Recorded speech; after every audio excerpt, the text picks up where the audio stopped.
hard feedback of, what might improve the story. Bob had come back from, was it Vietnam? Right.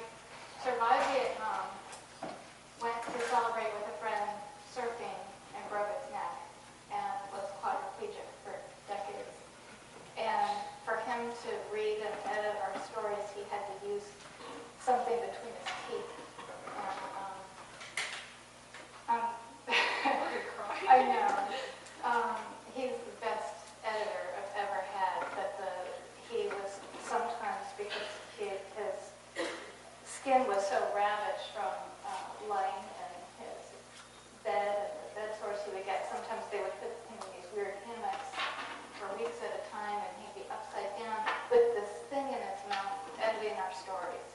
And amazing writer himself who died before anybody really knew his work outside of our group. And when he died, a bunch of us put some stories together and wrote a comment on each of his stories and, kind of self-published it, but, as a tribute to him. But be good to each other and be gracious of the help and the time that other people put into your work, and know that you can't get anywhere in this business without each other.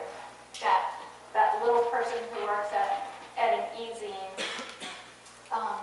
that you think is going nowhere and is kind of snarky might one day be the editor at the Parish Review, or they might one day be working at Simon & Schuster, or you might. And so, be good to each other, don't burn your bridges.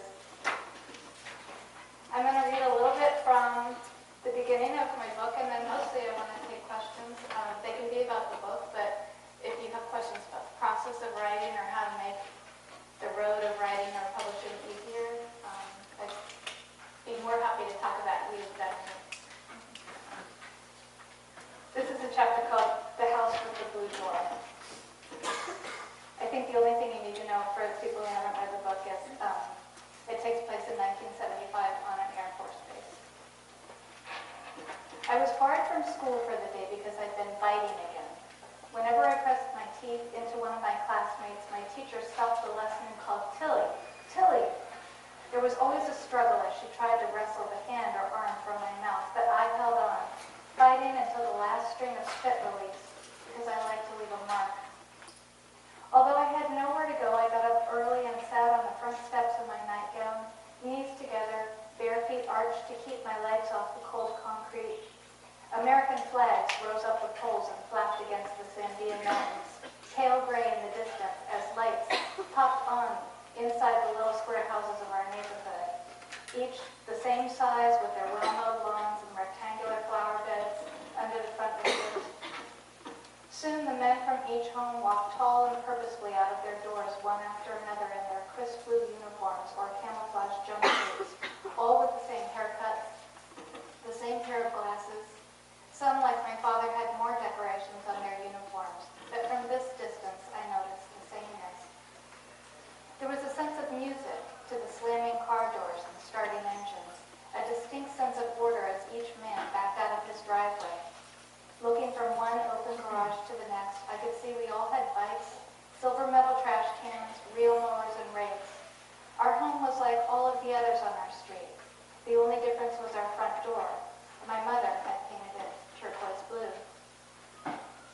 The children were the next to leave with their lunchboxes and textbooks, girls in plaid and flowered dresses that fell just above the knee, boys in jeans and short-sleeved checkered button-ups. When I recognized another second grader, her pigtails tied in yarn, I waited for her to see me there with my face decorated in yellow smiley stickers. At first, she seemed to pass without noticing me, but at the last moment, she turned her head over her shoulder and shrieked, "You have rabies." I smirked until the stickers pinched my skin. "I get to stay home," I said. And then came Mary Beth wearing a huge Band-Aid with my teeth marks underneath it. During yesterday's class, while she cried and held her arm, I had to stand in the corner of our classroom with my nose to the wall. I found the exact smudge where I put my nose the other time, and I listened to Mary Beth's whimpering, the whispers of her friends, and the stern voices of teachers. But they were giggles, too, because even with my nose to the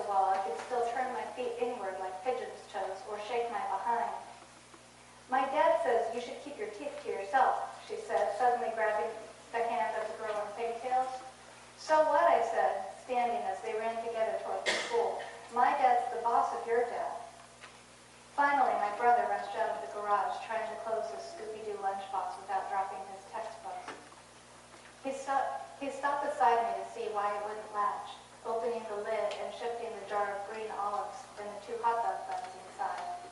"You have to slam it," I said. He did, and it bent the lid closed shut. "Did you check on Mama?" I asked. Phil shook his head. Our mother had not left her bedroom in 4 days. The last time she'd come out was supper time the night Dad left for his business trip. She said she felt too tired to cook and handed us a box of chocolate donuts before shutting her door. She was so tired these days, I wasn't surprised when we didn't see her the next morning. Phil made sure we left for school on time, and when we still hadn't seen her leave the bedroom by supper time the next evening, we opened the door just a crack. The room smelled strong and sweet like rotting flowers, and Phil shut the door again, saying, "We should wait for Dad." My brother gripped the handle of his lunchbox, sitting too straight the way Dad taught him, as students continued to stream past our house on their way to school. I pulled a piece of hair from underneath one of the smiley stickers. "Do you think we should tell someone?" His head shook slowly back and forth. "Dad will be home tonight," he said. "We should just wait." He kept his eye on the passing students, and when he spotted a 5th grader from his class, he jogged to catch up, the jar of olives banging back and forth inside his lunchbox. My father's business trip came up suddenly just after the local newspaper did a feature on him. Copies of the paper with photos of the men who'd flown from Washington to meet him were posted at the TX and in the lobby where he worked.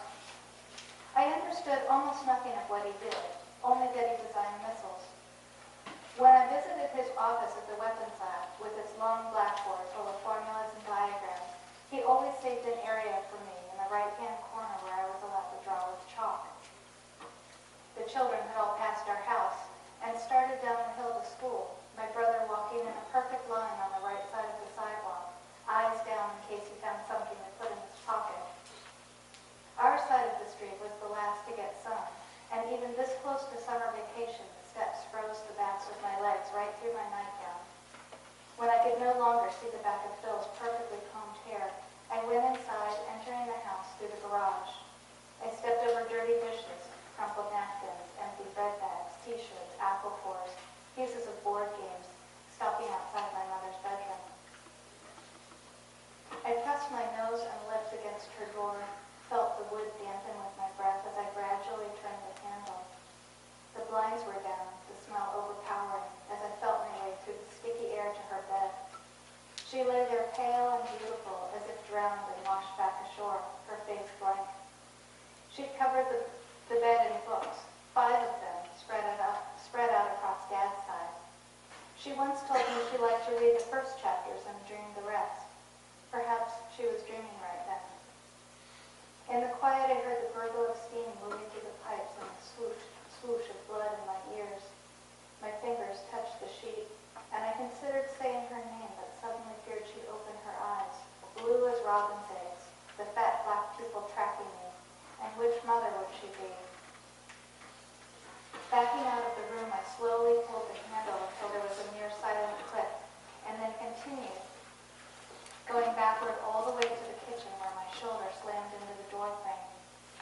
We'd eaten most of the snack food. Phil tried to cook spaghetti one day, but didn't realize he was supposed to boil the water before he added the spaghetti to the pot. It came out stuck in one large clump like a tube, too crunchy to eat, and even worse when he tried to recook it. Scouring the counters, refrigerator, and the very backs of the cupboards I could reach, I found chiclets, gum, pickles, and crumbs at the bottom of a Charles Chips can. I left a trail of crumbs showing the path I took to the living room, and later I would pretend this was not on purpose. I made a game of trying to touch everything in the living room without waking her. Fabrics in her sewing kit, pine cones from a basket, every record in the hi-fi. The front window rattled as a plane roared overhead, and I stopped to listen, remembering how Mama had once thrown a plate against the kitchen cabinet, angry that the noise had interrupted her. Once it passed, I waited for her to hear if she was awake, but there was only quiet. And bored of touching everything, I climbed onto the sofa and bounced up and down, surprised to see a woman approaching our blue door. Her blonde hair stayed perfectly stiff as she walked closer, and behind her a child pushed a baby carriage filled with dolls and carried a shiny red pocketbook. We rarely had visitors. Usually when the doorbell rang, Mama would instruct us to hide in another room, telling us she didn't want to play with the other mommies and she didn't want to buy their products either. When the doorbell rang, I stopped jumping and pressed my forehead against the glass, enjoying our staring contest. She rang the bell again and I sang, "Ding dong," right back at her. When I remembered my face full of stickers, I smiled until I broke into a laugh. "Ding dong," I sang again, and she held her daughter close like she knew I was a biter.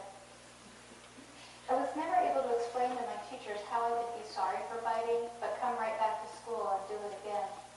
The feel of my teeth sinking into something so soft was only part of it. There was something comforting about the first yelp when I went deep. Something about the crying and the teacher shouting my name as she pulled us apart, asking, "Why, Tilly? Why did you do it?" I liked how everything happened the same way each time. Right up to me walking home